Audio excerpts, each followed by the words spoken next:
I certainly don't think Ricky's any elephant in any room. He's been an amazing player, like I said, for a long time, Jim. And look, I think Bangladesh is going to be a great test for that, to see how it all unfolds. I know he will allow me to do my job to the best of my ability. Have a very good working relationship with Punter, and I'm confident that, if he can continue to play as well as he, has done for such a long time, I'm certain it can work. No doubt it's about how I conduct myself on and off the field. I think I need to continue to be true to myself, and people are going to be, people are entitled to their own opinion. But like I said, it's important that I'm doing everything in the best interest of the team and, trying to, become the best captain I can possibly be for Australia. Why do you think that perception is there when you've proven yourself already as a leader? Oh, look, I don't know the exact reasons why it's there, but it is, and I've had it probably my whole career. So I certainly don't sit here and believe I can, get the whole of this country to like me. People are always going to have their own views, but for me it's about respect. It's about earning that respect, leading the team in the right way, playing cricket in the right manner, and hopefully I can, earn the respect of these the doubters that are out there, I guess. As a kid from the western suburbs, this just must be a dream come true. Look, I think playing for Australia has been a dream come true, and is every time I take the field. It is an honour, no doubt, and to have been given this opportunity, I'm really looking forward to it. But for me right now, the focus is Bangladesh. I certainly don't want to look too far ahead, and I think it's important right now with where we are as a team that we, continue to improve every day. I think every day we get out of bed, we've got to look to get better. We have, as what I said, we have a lot of work to do in all three forms of the game, and I think that starts as soon as we get on this plane to Bangladesh. I certainly think, first and foremost, it's not about me being the next Ricky Ponting, because I'm not Ricky Ponting. I'm me, and I want to do things my way with the help and support of who I have around me. Watto will play a huge part in that. I think our relationship is crucial. The relationship between Andrew Hilditch, the selectors, and myself, and then also Cricket Australia is a massive part of going forward and seeing Australian cricket head in the right direction. I think I've been very lucky to have the experience I've had captaining the 2020 team, getting the chance to captain a few one-days when Ricky has been unavailable or injured.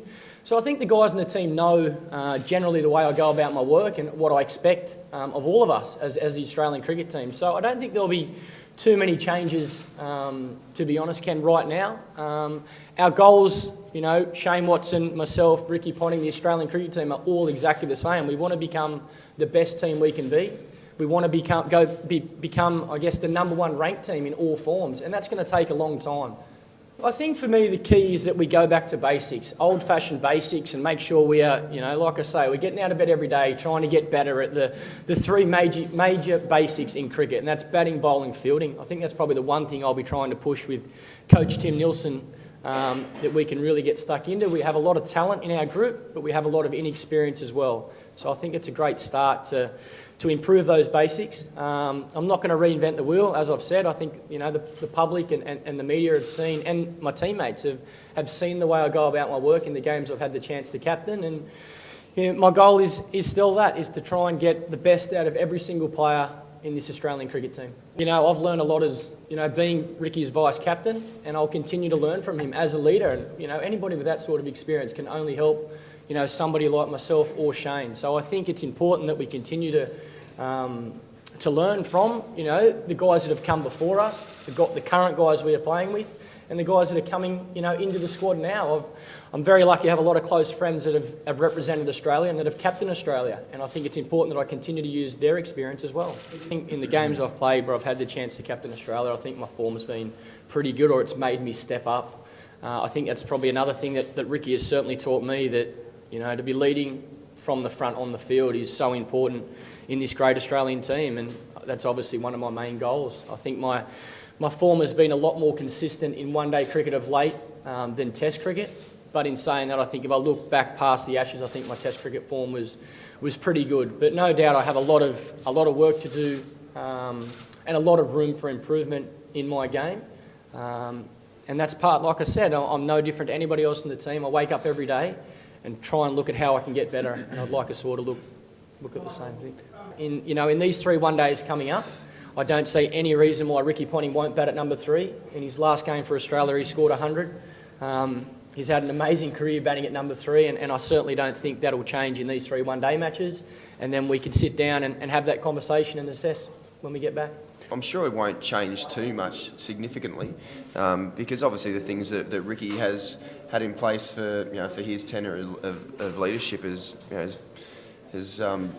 meant that he's done a very good job. So I don't think it's going to change too significantly. It's more so just from Michael's perspective as well, as making sure that he stamps his mark on leadership and exactly how he wants to go about it. And I suppose I'm lucky enough to now be given the opportunity to be able to help Michael out in any way I possibly can to make sure that the team as a whole is in the place it needs to be be able to give ourselves the best chance of putting in the performances that we want.